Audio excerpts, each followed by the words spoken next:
սա ուղղակի եկեղեցու դեմ ուղղված պայքար է։ Այսինքն հակամարտություն է լինում, երբ որ երկկողմանի է լինում։ Այս դեպքում այդպես է հարվածումը իշխանության կողմից է։ Եկեղեցին չի հարվածում որևէ մեկին, մեր հայ առաքելական եկեղեցին որևէ մեկին չի հարվածում, հակառակը հայ առաքելական եկեղեցին ի սկզբանե, երբ գոյություն է ունեցել եւ մինչ այսօր պայքարել է հայի ինքնության պահպանման համար եւ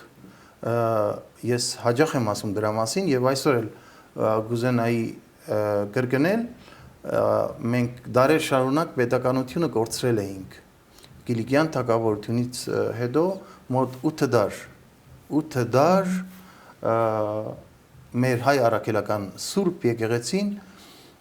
պետականության դեր ստանձնած մեզ պահեց մեր ինքնության մեջ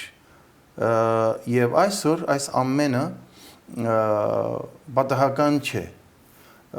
ես շատ եմ խոսում դրա մասին որ հիմա ինքնության դեմ պատերազմ է եւ այս ամենը այս ընդհանուր այդպես կոնտեքստի մեջ պետք է դիտարկել եւ եկեղեցին մեր ինքնության